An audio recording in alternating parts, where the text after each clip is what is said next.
जय हिंद बच्चों, स्वागत है अपने इस YouTube चैनल पर। बच्चों, आज की इस वीडियो में हम कक्षा 12 के विद्यार्थियों के लिए एजुकेशन यानी शिक्षा शास्त्र के महत्वपूर्ण बहुविकल्पी प्रश्न लेकर आए हैं, जो परीक्षा इससे वेरी इंपॉर्टेंट रहेगा। तो चलिए, पहला क्वेश्चन है कि वैदिक काल में शिक्षा का प्रारंभ किस संस्कार से होता था। ये क्वेश्चन पूछा भी गया है परीक्षाओं में और 2024 के लिए मोस्ट इम्पॉर्टेंट रहेगा। तो बच्चों, वैदिक काल में शिक्षा का प्रारंभ किस संस्कार से होता था। यज्ञोपवीत, पवज्जा, उपनयन, मुंडन। सही जवाब यहाँ क्या हो जाएगा बच्चों? गा हो जाएगा। उपनयन से होता था, उपनयन संस्कार से होता था। वैदिक काल में शिक्षा का मुख्य उद्देश्य क्या था? व्यवसायिक विकास, शारीरिक विकास, मानसिक विकास, चारित्रिक विकास। तो बच्चों, वैदिक काल में शिक्षा का मुख्य उद्देश्य जो है चारित्रिक विकास था। ठीक है, यहाँ सही जवाब जो है घा हो जाएगा। वैदिक काल में शिक्षा का प्रमुख केंद्र कौन सा था? वैदिक काल में शिक्षा का प्रमुख केंद्र कौन सा था? देखो, परीक्षाओं में लगातार 2 वर्षों में पूछा गया है परीक्षाओं में।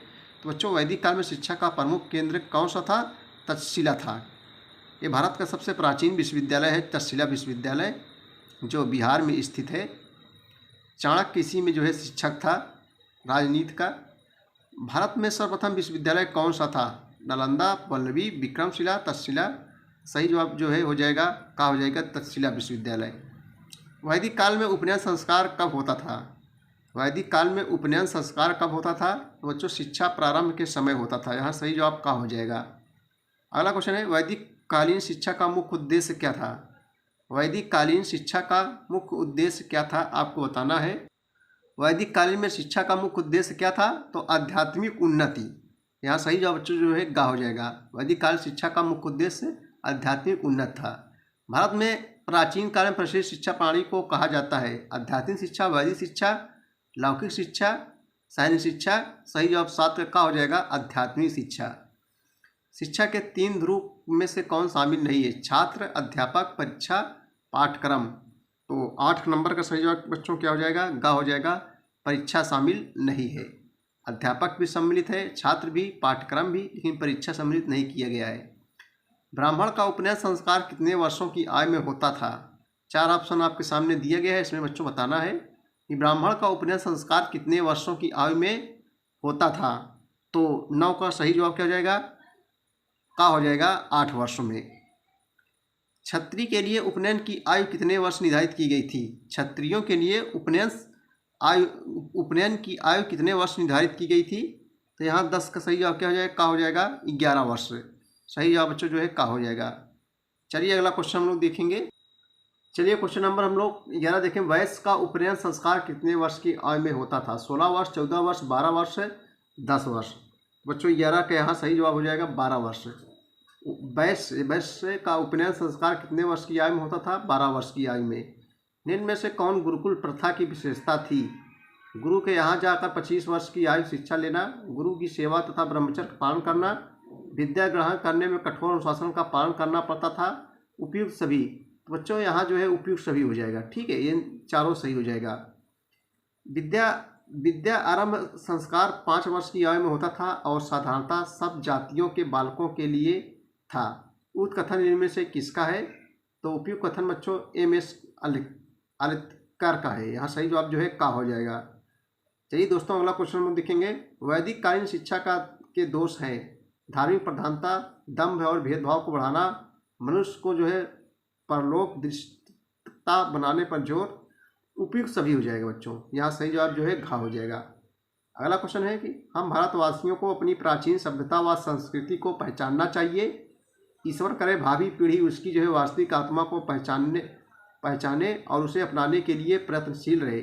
उक्त कथन इनमें से किसका है? तो उपयुक्त कथन बच्चों किसका है? तो सही जवाब जो हो जाएगा लक्ष्मण स्वामी मुदालिया। सही जवाब जो है का हो जाएगा। वैदिक शिक्षा पद्धति की प्रमुख विशेषता थी वेद मंत्रों को रटना, वेद मंत्रों की व्याख्या, गृह कार्य वाद विवाद, उपयुक्त सभी। तो वैदिक शिक्षा पद्धति की प्रमुख विशेषता उपयुक्त सभी थी बच्चों। ये सब थी। वेद मंत्रों को रटना, ये भी, वेद मंत्रों की व्याख्या करना, गृह कार्य वाद विवाह, उपयुक्त सभी हो जाएगा। प्राचीन शिक्षा का सिद्धांत है व्यक्तिगत शिक्षा पर बल, अनुशासन पर बल, विद्या प्राप्ति जीवन का लक्ष्य, उपयुक्त सभी। बच्चों घा हो जाएगा, उपयुक्त सभी हो जाएगा। प्राचीन शिक्षा का सिद्धांत ये सब है। प्राचीन शिक्षा के पाठ्यक्रम में शामिल है वेद मंत्रों को रटना, यज्ञ विधि, धार्मिक मंत्र, उत्तर वैदिक काल में विभिन्न विषयों का ज्ञान। तो बच्चों यहाँ जो है सही जवाब हो जाएगा उपयुक्त सभी हो जाएगा, ऑप्शन डी होना चाहिए यहाँ, उपयुक्त सभी हो जाएगा, ये भी ये भी ये भी ये भी। अगला क्वेश्चन हम लोग देखेंगे। अगला क्वेश्चन दोस्तों क्या है कि शरणातरई में निम्न में से कौन शामिल नहीं है? बुद्ध शरणम गच्छामि, धम्मम शरणम गच्छामि, संघम शरणम गच्छामि, मोक्षम शरणम गच्छामि। तो 10 का सही जवाब बच्चों क्या हो जाएगा, जो है घा हो जाएगा, मोक्षम शरणम गच्छामि। राजा भरत ने अपने किस पुत्र के नाम पर तक्षशिला नगर बसाया था? राजा भरत ने अपने किस पुत्र के नाम पर तक्षशिला नगर बसाया था? दक्ष, तक्ष, भक्ष, मोक्ष। सही जवाब बच्चों यहाँ खा हो जाएगा, वेरी इंपॉर्टेंट क्वेश्चन है, तक्ष हो जाएगा। जनमेजय का नाग यज्ञ निम्न में से किस स्थल पर हुआ था? नालंदा, तक्षशिला, अयोध्या, काशी। सही जवाब बच्चों हो जाएगा यहाँ खा हो जाएगा, तक्षशिला हो जाएगा। तक्षशिला में छात्र के प्रवेश की आयु निर्धारित की गई थी 15 वर्ष, 16 वर्ष, 14 वर्ष, 12 वर्ष। तो 13 का सही जवाब क्या हो जाएगा, खा हो जाएगा, 16 वर्ष। यही तक्षशिला में छात्र के प्रवेश की आयु निर्धारित की गई थी 16 वर्ष। अगला क्वेश्चन हम लोग देखेंगे। तक्षशिला विश्वविद्यालय में छात्र को शिक्षण शुल्क देने का कौन सा विकल्प दिया गया था? तो 14 नंबर आपको बच्चों बताना है। प्रवेश के समय 1 सहस्त्र स्वर्ण मुद्राएं, अध्ययन उपरांत स्वर्ण मुद्राएं, गुरु की सेवा करना, उक्त में से कोई एक। तो यहाँ जो है 14 का सही जवाब क्या हो जाएगा, घा हो जाएगा, उक्त में से कोई एक। तक्षशिला विश्वविद्यालय में निम्न में से किसकी शिक्षा दी जाती थी? वेरी इंपॉर्टेंट क्वेश्चन है बच्चों। तक्षशिला विश्वविद्यालय में किसकी जो है शिक्षा दी जाती थी?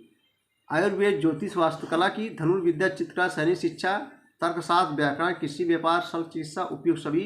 तो यहाँ जो है डी हो जाएगा, उपयुक्त सभी हो जाएगा। तक्षशिला विश्वविद्यालय में वैज्ञानिक व औद्योगिक शिक्षा के अंतर्गत कितने शिल्पों की गणना होती थी? 12, 14, 16, 18। तो बच्चों यहाँ सही जवाब क्या हो जाएगा, 16 का सही जवाब हो जाएगा 18, यानी घा हो जाएगा। निम्न में से किसने तक्षशिला विश्वविद्यालय में शिक्षा प्राप्त की थी? पाणिनि, जीवक, कौटिल्य, चाणक्य, उपयुक्त सभी। तो 17 का सही जो क्या हो जाएगा बच्चों, उपयुक्त सभी, यानी सभी ने जो है शिक्षा ग्रहण की थी तक्षशिला विश्वविद्यालय में। नालंदा का सारिपुत्र निम्न में से किसका शिष्य था? महावीर का, बुद्ध का, चाणक्य का और कि अश्वघोष का। तो बच्चों 18 का आपका सही जवाब क्या हो जाएगा, खा हो जाएगा, जो है बुद्ध। नालंदा का सारिपुत्र निम्न में से किसका शिष्य था? बुद्ध का शिष्य था। निम्न में से कौन नालंदा के शिक्षक थे? वेरी इंपॉर्टेंट क्वेश्चन है, आपको बताना है बच्चों। निम्न में से कौन नालंदा के शिक्षक थे? जिमित चंद्रपाल, नागार्जुन, ज्ञानमती, शीलभद्र, स्थिरगति। उपयुक्त सभी हो जाएगा, सभी थे। निम्न में से कौन बौद्ध शिक्षा का केंद्र था? सारनाथ, काशी, प्रयाग, कंपिल्य। तो चलिए हम लोग 20 का उत्तर देखेंगे। निम्न में से कौन बौद्ध शिक्षा का केंद्र था? तो सारनाथ। ये बच्चों जो है कहाँ है, वाराणसी में है। वाराणसी कहाँ है, उत्तर प्रदेश का एक जिला है, जहाँ गौतम बुद्ध ने सबसे पहला उपदेश गौतम बुद्ध ने सारनाथ में ही दिया था। सारनाथ बच्चों ये वाराणसी में है। वाराणसी कहाँ है, उत्तर प्रदेश में स्थित है, जिला है।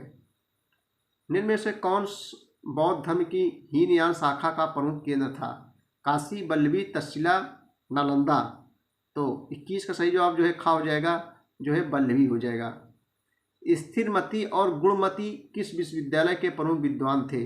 विक्रमशिला, नालंदा, तक्षशिला, बल्लभी।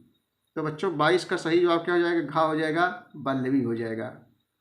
ठीक है, तो बच्चों ये थे मोस्ट इम्पॉर्टेंट ऑब्जेक्टिव क्वेश्चन कक्षा 12 के विद्यार्थियों के लिए शिक्षा शास्त्र के।